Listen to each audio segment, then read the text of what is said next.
I've tried to learn Dutch in Australia, but they don't teach Dutch here, like anywhere. Oh, actually, my sister lives in Australia, and her boyfriend's from Australia, and he also hasn't learned Dutch. And I think he has to just do it on his own. Yeah. Because everyone's like very bilingual there, right? Like everyone speaks English. Yeah, we all speak English because we just work with subtitles. So we all watch all the American cinema and then use the subtitles. So you learn very quickly. But everyone's shy to speak English. So a lot of people, especially the older people, will get super frustrated if they have to speak English because they're just too embarrassed. Right. Yeah. It was the opposite for me. I used auto captions on your Vice video. So I was like hoping that I actually understood what the video was about. But I'm not sure if that's what you actually said. What did you think it was about? What did I think? Well, I thought it was a Lionstorm interview, of course. Like I got that much. Yeah. Before we properly begin, like shout out to Elfie, and they're the ones who introduced me to your music. So shout out to them. We were watching with a crew here a bunch of your videos before, and the Same But Different video is my favorite one. Obviously, I just wanted to start with like, how did you do the fire scenes, given that there's no protection on that dude's body? Well, we had to go to like an illegal place where we could do some illegal stuff. So I can say that, right? Yeah, sure. So we just had to like find a place where we knew we could do some stuff that no one would see us doing. And this guy's like, if you pay me, I'll set something on fire. So you're like, let's go, let's set something on fire. Where did you meet him? I think when you're in the creative performance industry, you can find anyone. There was this guy, and he was on set with us, and he also got us the drifting car, and he said, anything you need. You need a snake, you need like a poodle, you need to ride a poodle, you need to like anything you need, just call me. That's so sick. Wow, do you guys keep in contact with this person? Should we give him a shout out or no? Because it's actually you should give him like a shout out because he died, and so we don't have. Yeah, not the guy on fire, but the guy who hooked us up with people setting themselves on fire and snakes and Damn. Rest in peace. I thought it was the guy that lit himself on fire. I was like, that's punk rock. You guys sacrificed someone. No, he's fine. Was that scene with him and I guess lighting his head and other parts on fire, was that inspired maybe by Greg Araki movies? Have you guys watched any Greg Araki movies? He's like a really cool like queer film director from the 90s and 2000s. And there's a movie called... Write this down. Can you spell it? Greg. Greg? I think it's and then 2 Gs. I might have 2 Gs, but who cares? Google's good for that. And Araki, Araki. Watch his movie Doom Generation, and you watch the ending, you'll see kind of why. I feel like it's like coming from the same place. It's really cool. Given how cinematic your videos are, like what are some films that influence the kind of work that you do? I like that question.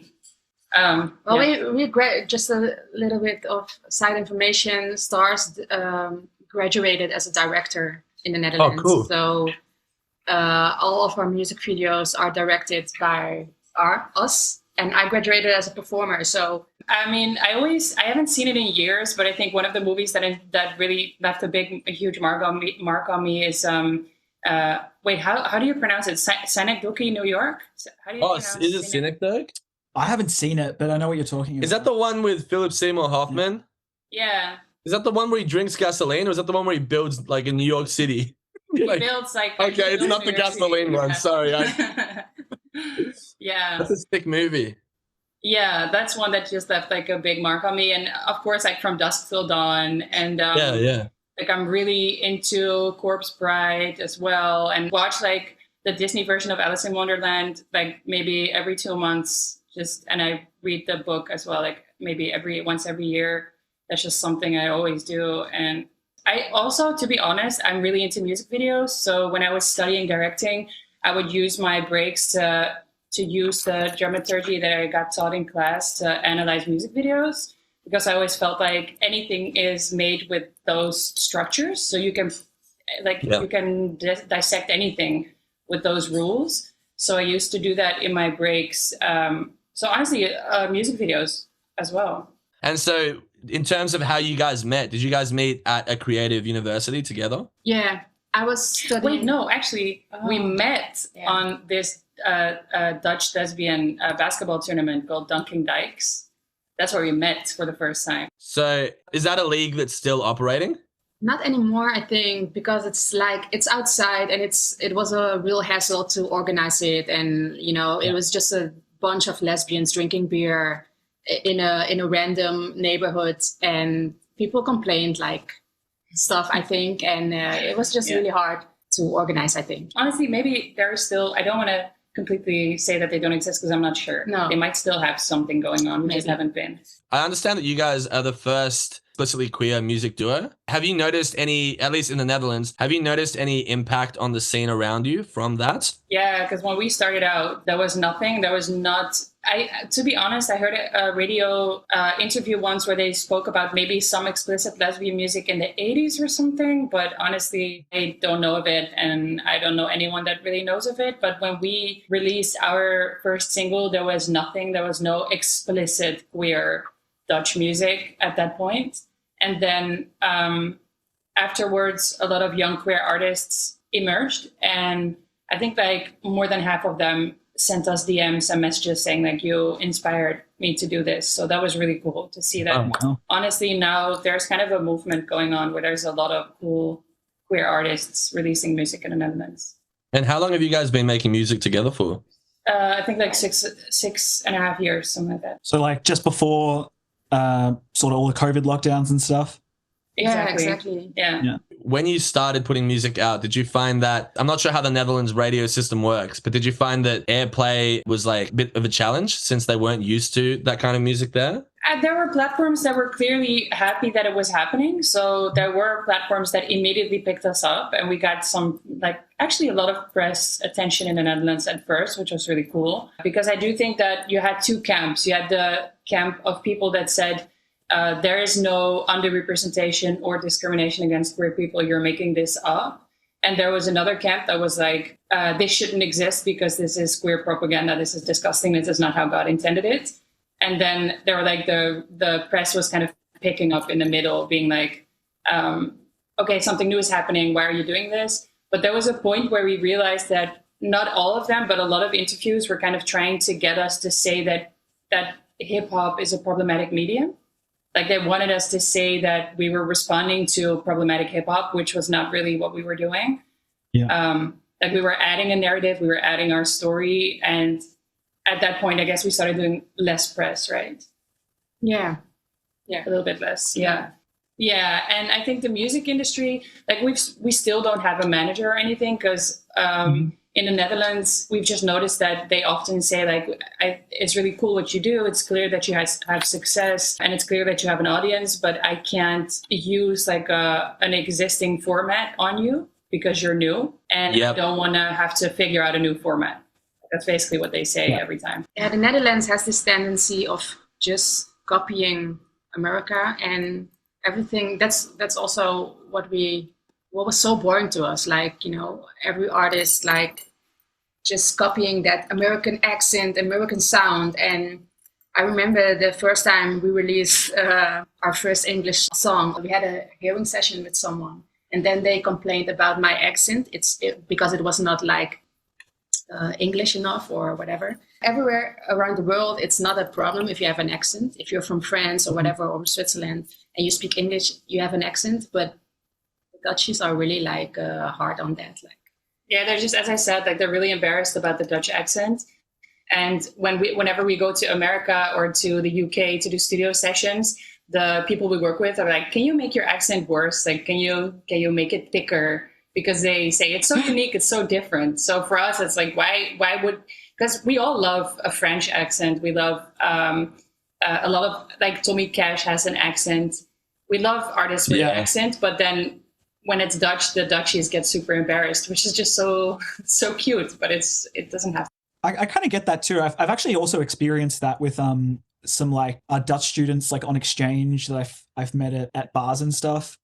I've heard this general sentiment of sort of being embarrassed of the Dutch accent. There was someone I met who had like a very, very strong like American accent, and she was like, "Yeah, thank God." Yeah, that's the goal. Also, if you would have, it also feels kind of silly that we all have to speak in a like American way because the UK is much closer, and it would make more sense if we would speak in a British way. Yeah.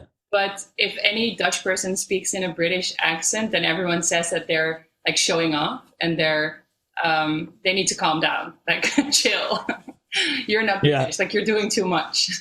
The Netherlands is like a very normative country. I think we have the reputation of being very like tolerant, as they say. But honestly, I think the Netherlands kind of that whole pride in being like tolerant and progressive made the Netherlands stop developing at a certain point. So I do think we're a little bit behind now. And I think that they always say, you know, doe maar normaal, dat doe je al gek genoeg. Like the most known saying, the biggest saying in the Netherlands is act normal, that's crazy enough. So the whole goal here is to fit in and be normal. So anyone that stands out, like I recently saw some TikToks from people abroad that started living in the Netherlands. They were like anytime I dress differently from everyone in the street, I'll get stares or even get aggressive remarks, and I don't feel safe. So we kind of have a bully culture because we're very normative. So that's also why I think that when you're new, when you do something completely different, they're like, ugh, why aren't you the new something? You should be Lil Nas X or you should be Cardi B, but not something that doesn't exist yet. We've been talking about that, how everyone loves something from another country. Like, I feel like in the Netherlands, artists that we work with abroad that are comparable to us, they get booked in the Netherlands at stages we don't, just because they're not from here. And at the same time, I do sometimes find myself feeling that too, that I'm looking for new artists. And then, you know, you like it a little bit more when it's from another country. I've heard similar things about how you describe the Netherlands, which me as a tourist, I was only there for, 4 weeks. Like, I can't really talk. But with Japanese culture, I've heard the same thing. It's like, they have an expression about like cutting down the tallest flower or something like that. And it's the same thing that you just said. But they do in Japan. Well, we loved in Japan because we did go there. We had a couple shows there a long time ago. And we did really like it that they do just, like the Dutchies are direct, so that also means that if they do notice you in the street, they don't like that you're wearing like a bright colored suit. They'll tell you, like, I don't like the way you look.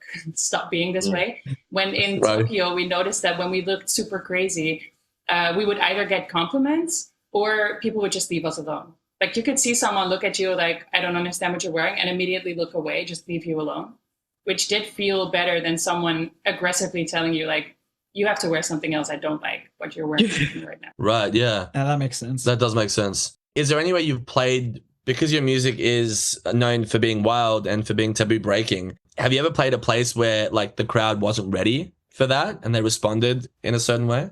Oh, yeah. We played in front of like an elderly crowd once. Oh, I fucking hate those shows. I fucking hate those shows. They're one in a million, but they happen to the best of us. Yeah, we had to do it as a favor, but it was like a classical stage where the elderly expected some classical music, and then we were there, which was just so.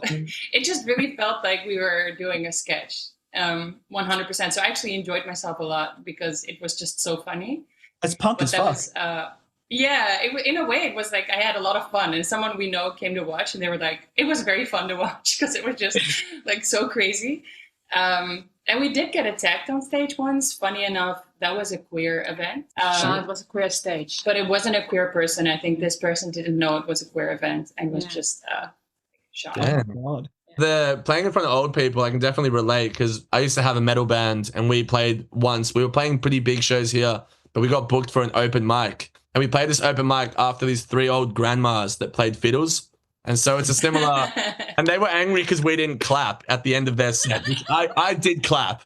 For the record, if those ladies are listening, I did fucking clap. And they warmed the crowd up for you and you weren't even... Oh, hell yeah.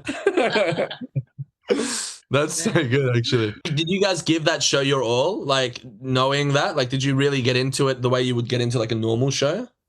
I think so. Yeah, sometimes it's even like easier to go into a show that feels kind of misplaced because you have like nothing to lose. And also I kind of have like a weird kink with the fact that I'm in charge, like I'm in control. So I'll be on stage and whatever happens, they have to hear me. Even if they walk away, like the speakers are blasting. So you'll still hear me even if you walk away. And I just love that concept. Like you can't get away from me. You have to deal with me for an hour right now. So that kind of makes me want to make it worse and go into it even harder. And I feel like sometimes when I really expect the crowd to be super easy and super into it from the start, then sometimes I'll get insecure because then in the first song I'll be like, are you into it enough? Am I doing enough? And that'll make me more insecure than a crowd that doesn't fit.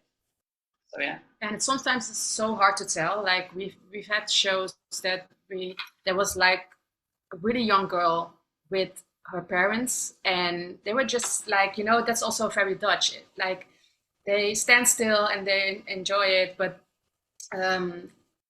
afterwards they came to us and they were like super hardcore fans. Like they drove pretty far away to see us, and it was the dad that found us, and he took his wife and daughter to see us. That's awesome. They wanted autographs and everything. But then during the show, I was like, these people are lost. These people are not having a good time. I'm so sorry. And then after they wanted to take pictures and everything. So you never know, really. Nah, I once had a guy come to a show with his laptop, and in the mosh pit, he was doing his like Excel spreadsheet in there. But apparently he loved it. He was like a super fan. But I literally shoved his laptop. You were just doing the statistics on your show. Like yeah. He was like a super fan. Do you know what's like really underrated is like talking to people while they're walking away. That's so underrated, and nobody talks about that technique. I do it all the time. I always talk shit to people walking away, or if they're at the bar, I'll talk shit out and just see how far my sound can travel. Yeah, there's something really nice about, like, I always notice that also the person that attacked us, like anytime I feel like someone's getting angry or doesn't like it, I'll just immediately want to challenge that person. So I'll do my lyrics to that person, because I'll just feel kind of protected by the fact that I'm on stage. So I think that's also why that person ended up attacking us, because they were already really like pressed and irritated. And then I started challenging them, doing all my lyrics to that person, and then they felt like they had to fight me. Yeah, it's a pretty powerful move when you direct you're on a stage playing to hundreds of thousands of people, and you direct it all that energy into one head. To you. I remember one time someone really irritated me because they kept, I think it was like a drunk fan, but they kept yelling the title of this one song that I didn't want to do at all. And during the whole set, every other song, they kept yelling the title of that one song in the set. So then at a certain point, I just stopped. And I said, like, I'm not going to do this song because of this person. So everyone booed this person. It's them. And I think it was a fan.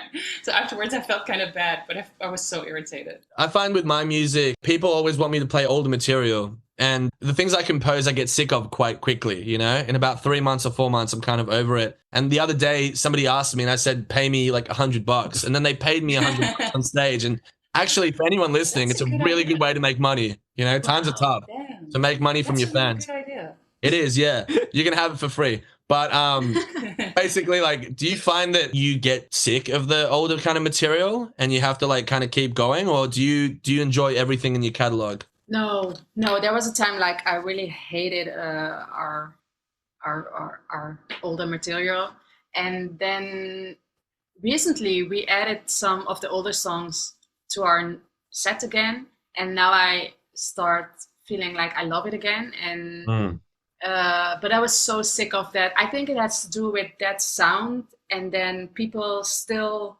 knowing you of that sound, and then they want to grasp you and still tell you like, you have to make another like this song. And then sometimes it feels like they don't want you to grow or move away from it. I remember sometimes we would get a booking, and like a couple of years ago, and then they would say, we only want you to do your Dutch songs, or we want you to do these songs. I was like, you can't tell me what songs to do, like at all, because I'm going to do my new work. Why would I do all my old stuff if I have new stuff out? Yeah, it's a shame that people don't want like artists to grow. Sometimes it takes a lot of time. We are constantly working, and we are musicians, so I think you're always looking for inspiration or a new sound or something. And I can understand that for an audience, it's like, it's a bit, they are not like every day diving into new sounds or whatever. So I can understand that it's like they are not as far as we are at that point. Or it can just be their favorite track. I do think it was good to leave some of the tracks alone for a while and then pick them back up so we could appreciate them again. Yeah, I also feel like sometimes an artist that I love, their album, and then they make something else. It takes me a while to get into the new work. I have to be honest. It's not like immediately like, oh, I love this. Totally. Yeah, well, that's the whole thing. I was talking to the lead singer of a band that I love, Hong Kong Fuck You, and we had him on the show, and it was a really wild episode. I'm not going to say why it was wild. The episode exists, and people can listen to it, and they can also watch the animation about why it was wild.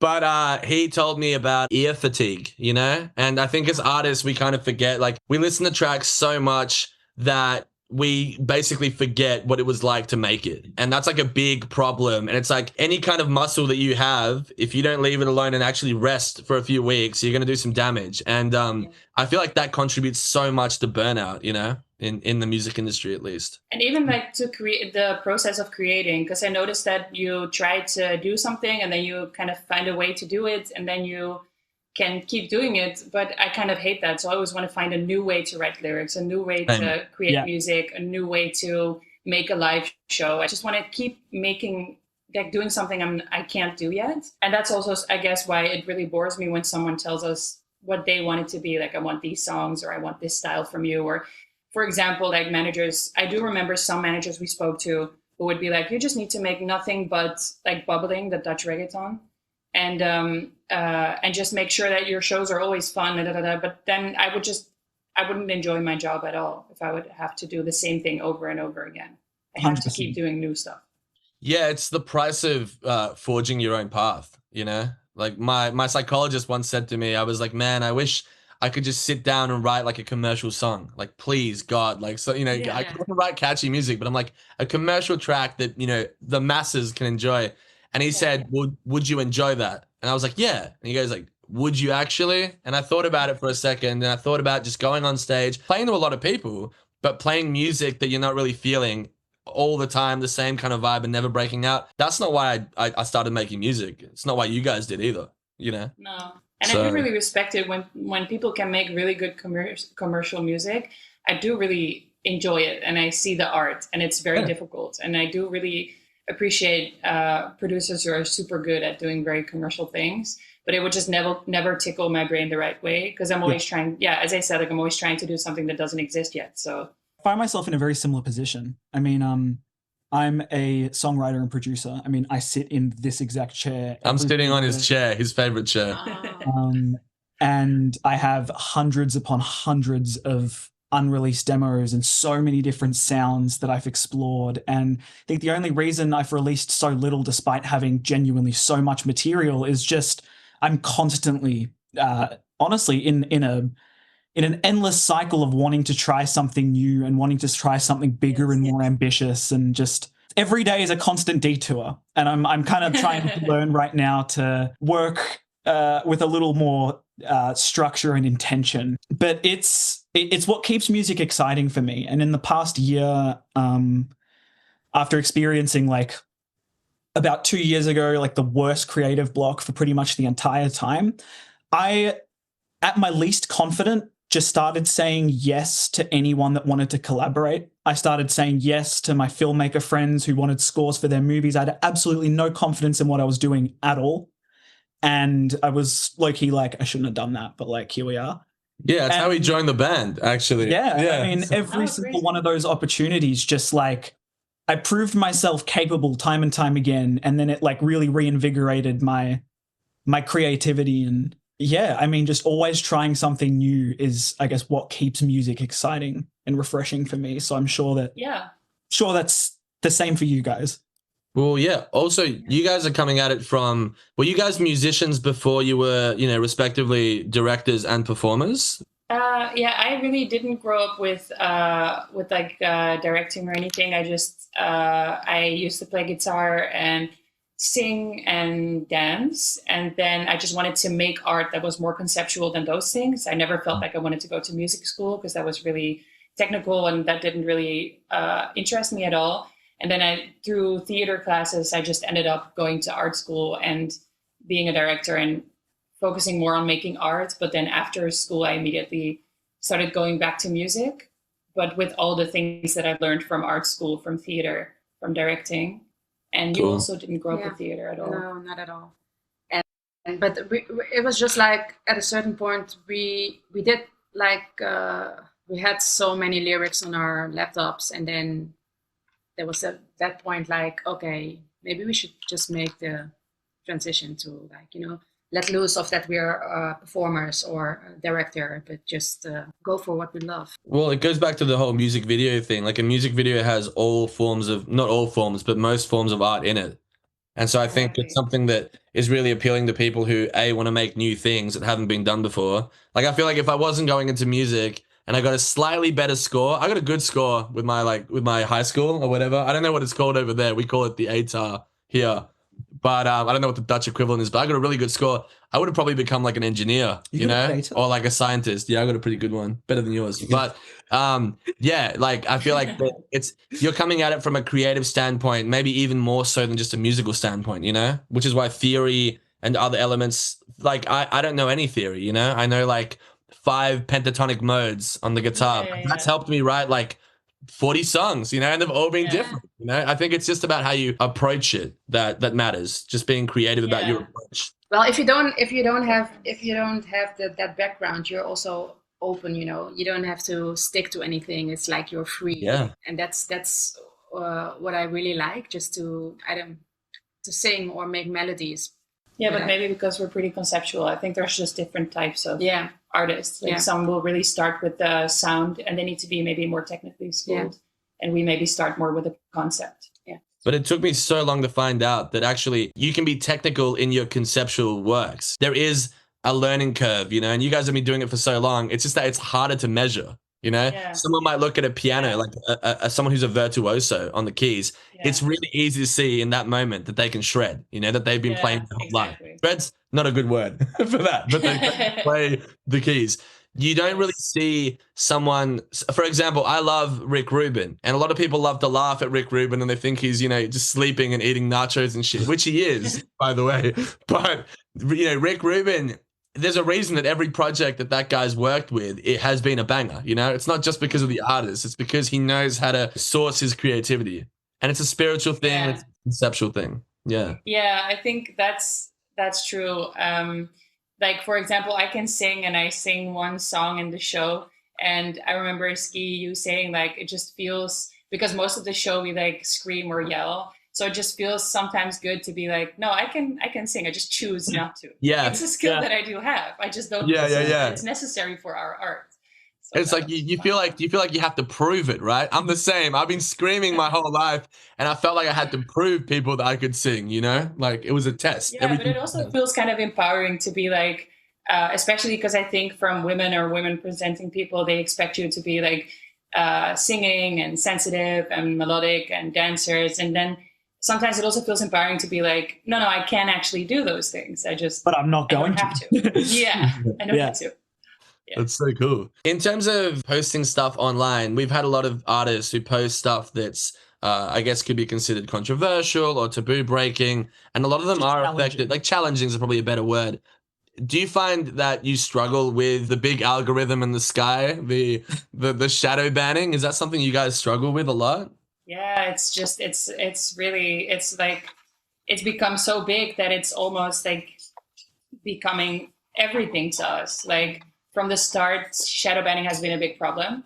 On YouTube, on Instagram mostly, but on any other platform it happens as well. And even though we've never broken any guidelines, and the thing is, like, you keep wanting to rebel, but you'll always lose because I think at first when we got shadow banned, you always feel like, I'm going to come back even worse, and you cannot ban it, but they'll ban it again, and then you'll just end up losing again and again and again.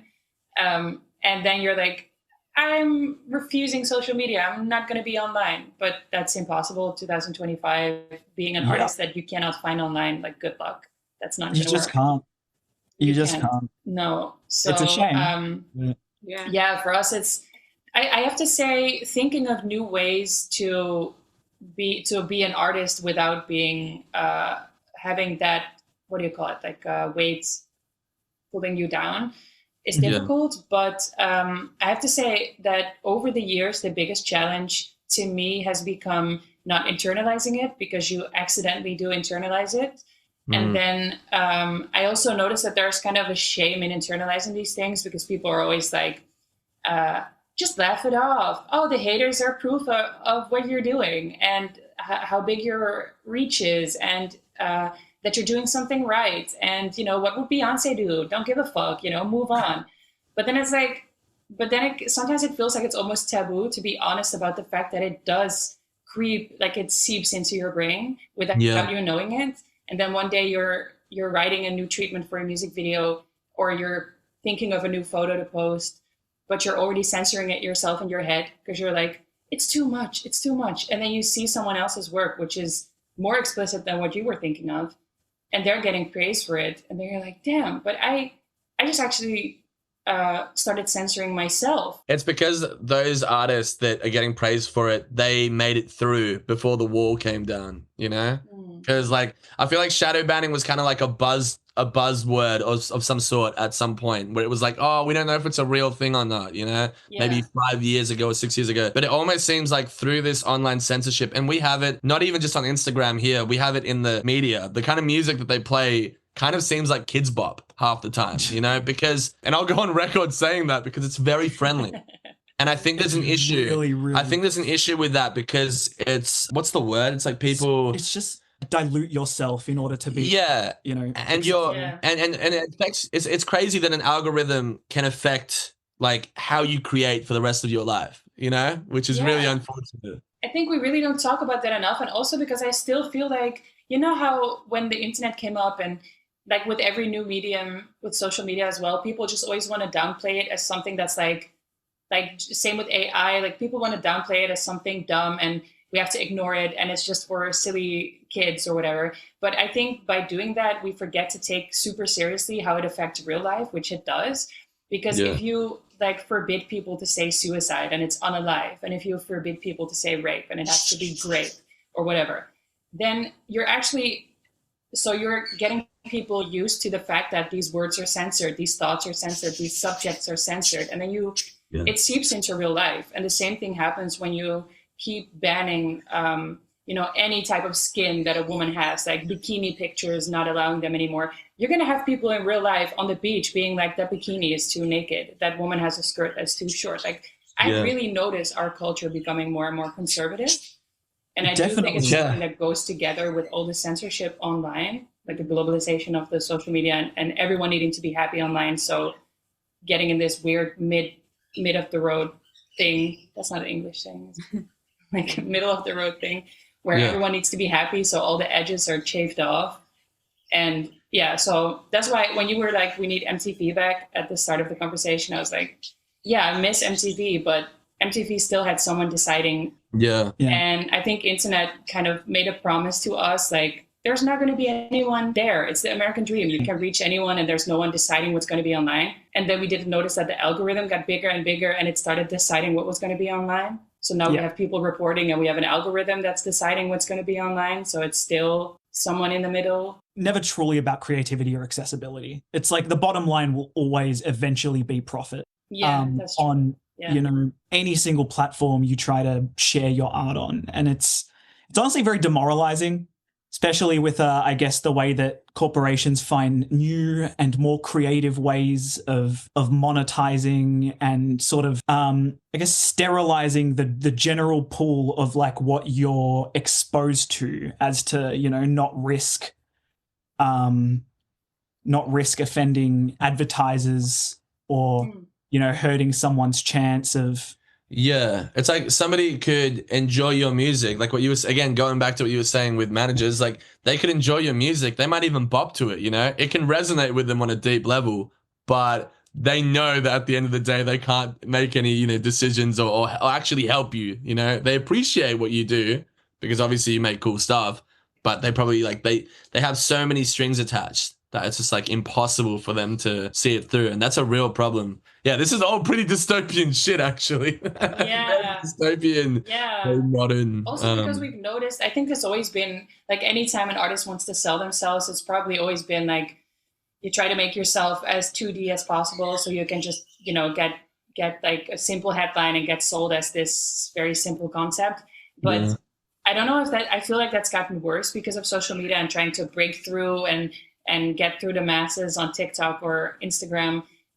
So we've seen a lot of artists around us, just you can just see them playing the cards. Like, what cards do we have? Maybe I have like, I don't want to get too explicit, but they're like, maybe I can sell myself as this thing. And it's like this super, it gets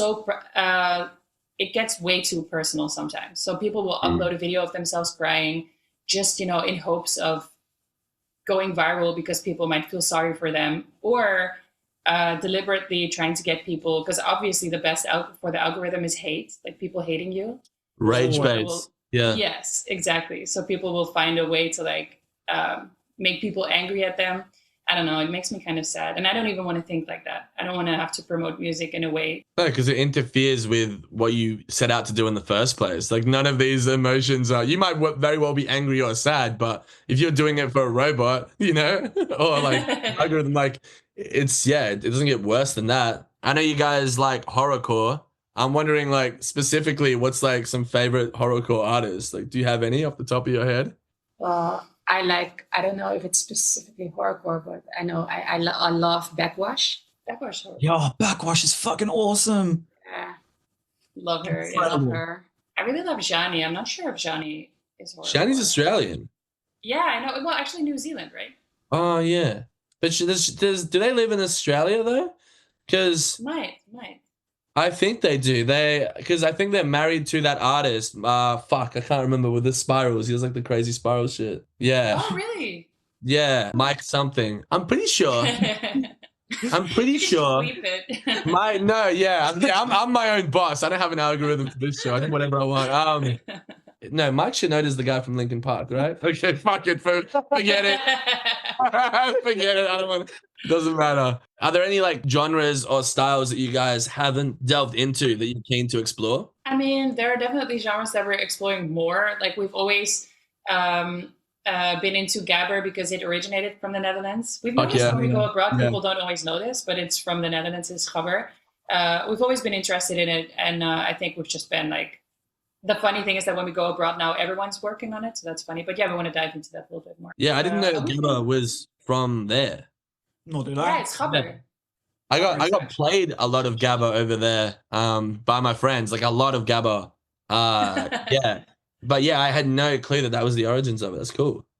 Yeah. Oh, and Suriname music, because you're from Suriname. Yeah, just a lot of drums, and I just love, like, we made this track recently for our new album, and it goes from electronic metal to sort of Surinamese drums and like brass band. And brass band and I don't know, and really bouncy drums. I don't know. It was so crazy to hear that together that I thought it's like black metal to like brass band. Yeah, it was like at first I said like no, it doesn't feel right. It's too many genres. But then afterwards, when I just listened to it and just forget what I had in mind at first, it was like really cool. So that's awesome. Yeah, that's so interesting about making new things. Is at first it will always feel like you don't know what you're doing, and so a lot of the times as we're working on our debut album right now, like a lot of the times we're doing stuff that's so new to us that at first sometimes actually all the time making this album I feel like I don't know what I'm doing. I feel like I don't know music anymore. I'll just be listening to what we made and I'll be like, what is this even music? Like, okay? Oh no, this is like I think he had a migraine. Speaking to my soul right now. Like I get every part of this. This like just discrediting your efforts. Like you don't know what you're doing, and it's like you think that everything you do is a fluke. Everything that sounds good is just a happy accident. Yeah. And it took me about like 5 years of like making music where I'm like, 200 flukes later, it's like, well, maybe I don't. Yeah. Maybe I'm not shit. It is. That's just imposter syndrome. Like in effect. Yeah. And you know what I really love? Like sometimes we have this demo, and then we listen to it the next day, and then I'm feeling it like really like it's so I really love it, and then they are like I don't know about it. It feels really... that's why I love being a duo. Like just love having another person have an opinion. I think the interesting thing about any like art or taste is that it's all association. So when you have and that's why you can always make something that already exists because the association is there, because everything was new once, obviously. But when the association is there, it's like, I can place this in my head. decades old and it's metal and it just makes sense. It's hook, verse, hook, done, you know, that's it. Maybe a bridge, maybe if we're feeling weird. But then when you start doing different shit, it's all about association. And I think that sometimes I just love that we're one big brain together, because then I'll have some association, they'll have some association. And then when I completely lose the plot and I don't understand what we're doing anymore, but you still feel like, no, this actually makes sense, I can feel it, then I just need to let it simmer, keep it there, and pick it back up later, able to understand what's happening. Taking a step back, like I've honestly found to be one of the most valuable sort of things as a musician in general, just letting something, just sort of putting it aside for a while and then coming back to it with a fresh perspective later, and then sort of truly understanding what you were going for, because it's really easy to get confused and tire yourself out after you've been working on something. Virtually, I mean, everything I've made, I'll come back to about a month later or 2 or 3 months later with, I guess, more appreciation for it than I ever did. But you don't have the like feeling that sometimes when you create a track that afterwards you feel like, oh, this is already like 90%, or it's already there, it's already finished. I do. I'm very quick with it. Like, I'll write it in 30 minutes, and if the song's there, the song's there. You know what I mean? It's about the soul of the song. And you know when it's there. You can recognize when that energy is already there. You can add instruments to it, you can produce it, but it doesn't matter how you produce it as long as you put it out, you know? I think I'm too much of a perfectionist. Yeah, we're very different in that regard. I make a lot. I make like probably a lot more. Yeah, he cooks a lot more than me. I cook on Ableton, but I use for the shittiest stuff. Like, we're not even going to go into it. My production techniques is crazy. But yeah, he's very good at what he does as well. I'm a lot pickier, I guess, with... I think I really need something to speak to me on a certain level before I release it. And I mean, it's funny because I released my first track this year, which is the most different, most probably basic, straightforward song of anything I've ever done before.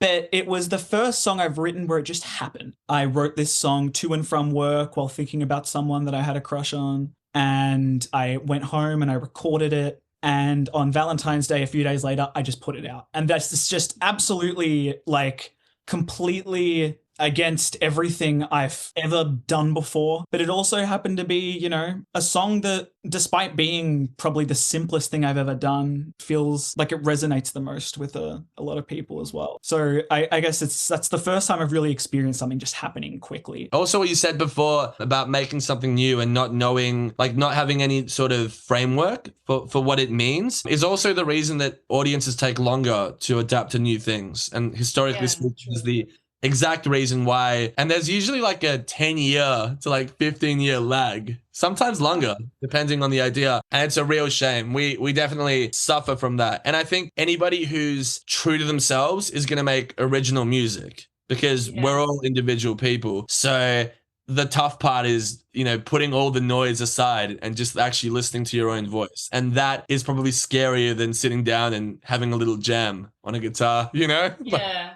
Yeah, and it's always checking back in with yourself, like, as you said before, what do I really want? Because sometimes you get jealous of people making more commercial stuff and getting much more streams, much more, I don't know, like much more radio play. And then you have to really sit down and be like, wait, but do I want that?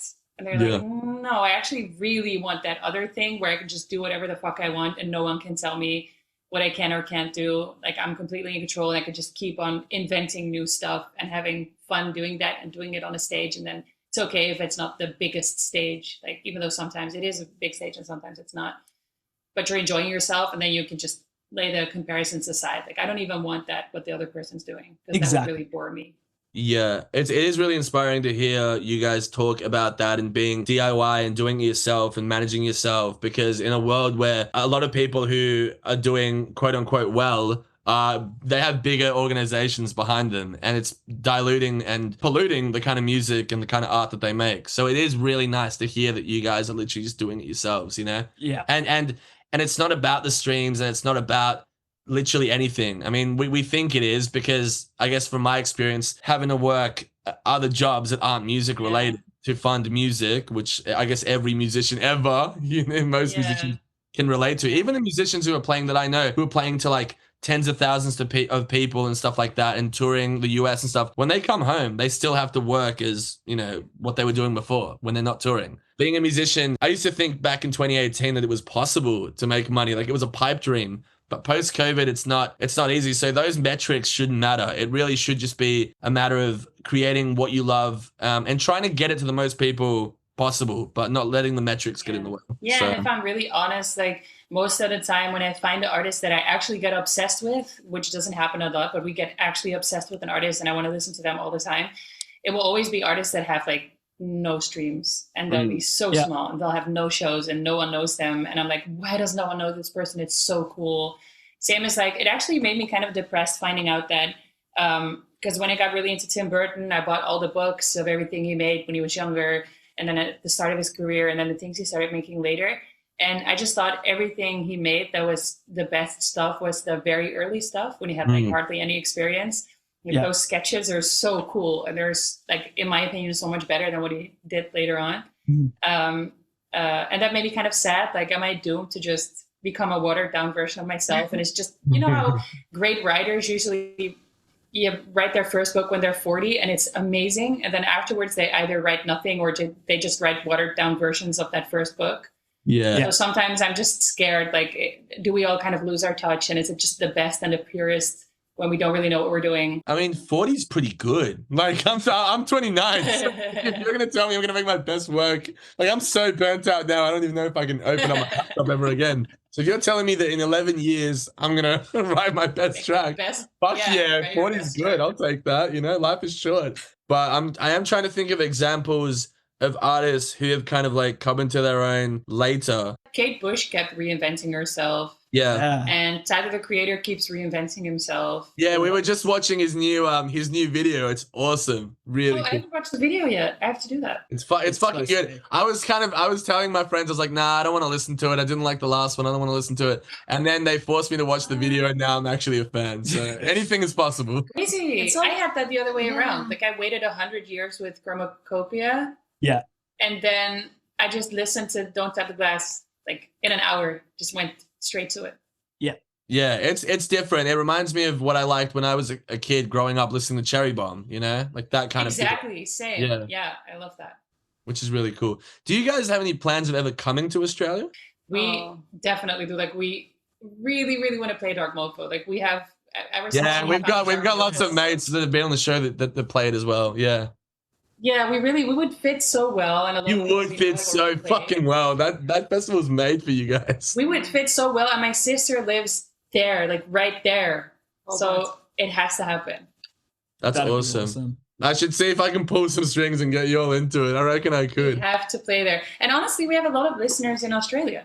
Like, it's so strange. My sister will also sometimes say that when she talks to people in Australia about us, people will already know us. They'll be like, yeah. I've got friends who already knew about and who follow you on Instagram too. So it's working. The algorithm is working. There's also a lot of, I think there's a lot of love for the kind of music that you guys make over here as well. Like I know that there are certain clubs that would absolutely like you could probably put on one of the best shows they've ever had. Yeah, like Miscellanea would go hard. Yeah, like you guys would fuck that up. And wrapping kind of everything up, I do think that like the reason that I guess I really appreciate your music is it goes beyond genre and it actually goes beyond sound. It's just an instant kind of recognition for individuals, and I think that that's like really important, and it's what I look for, you know, because I didn't get into music for music's sake alone. Granted, I love great music and I love innovative music, but I get into it for the humanity, you know, the sheer humanity. And that's what drew me to punk, and that's what drew me to protest music, you know? So that's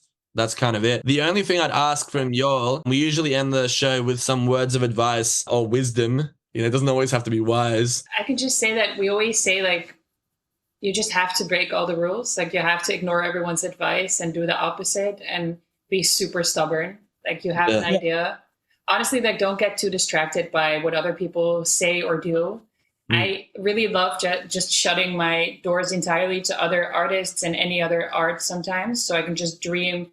Like, when I write a treatment for a music video, I just sit in a quiet room. I have to put my hands in front of my eyes like for an hour, and then I'll dream the music video and I'll just write it down, and that's the dream. Oh wow, that's so cool. Yeah, I go inside, and I feel like anytime when I went to art school, they kept saying you have to take everyone's advice, you have to take everyone's critique, because that'll make your work better. That is not true at all. Like, critique of other people will make your art worse. I do like that though, the whole shutting off in a room. Like I've gotten some great ideas when I meditate. If I do like transcendental meditation or grounding meditation, especially body scans, it's a great way to just like fully visualize a piece, because I do lots of visual art too. It reminds me that I can't really meditate, but I hate going in the bath, like taking a bath, because it's so boring, like laying in a bathtub. It's just the most boring thing in the world. I always just want to have like a blanket and fall asleep, but I can't. So I hate it. I feel locked in.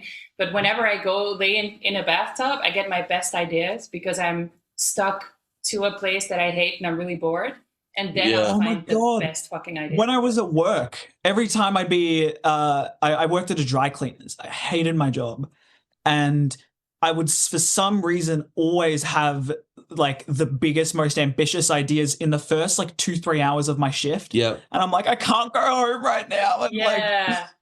And Voice recorder for your ideas. Actually, that's great advice. Like, have like a side job that's really incredibly boring, because you can't at home. I used to like drive on the way to work, and I probably shouldn't be saying this either, but like when I'm driving and I'm bored as fuck and I'm stuck in traffic, that's when I want to grab my phone the most and write my notes. Yeah. And that is a very expensive piece of advice to people who get caught with these fucking cameras. Again, I don't know if they have recorders. Yeah, fuck that shit. Yeah, voice recording is also really cool. But yeah, there is something to be said about having an enemy, having a thing that you fight against. It makes for really great music. It doesn't matter what it is. It could be a politician. It could be, your mum, it could be whatever, like whatever works. But having something that I learned this the hard way with my own mental health, that having free time and just having 24/7 to create while I was struggling to find work, that actually doesn't make for a great experience. I needed the grounding of not being comfortable, I needed the grounding of not being on my own terms just to have a frame of reference. I think that's also really important for creative. And being like incredibly bored. And honestly, it's really hard to get like bored enough to get creative. So you really need some circumstance that's locking you up in extreme boredom. 100%. It's like instant gratification has become like just far too easy and far too accessible. So addictive, And it's not really true gratification either, because what it does to your serotonin or your dopamine levels, because you're constantly getting a hit of that, it's fucking up what you would actually feel, So I read that. Phone detox is probably the go, Unless you listen to this podcast, then you shouldn't do that. Do more of that, But yeah, thank you guys so much for coming on the show, and super keen to see y'all either when you come here or when I go over there as well. Yeah, let us know if you ever are here, or if we are there, then we'll put you on the list, of course. For sure. Thank you, Lionstorm. Have a good day. Thank you. Have a good day. Catch you.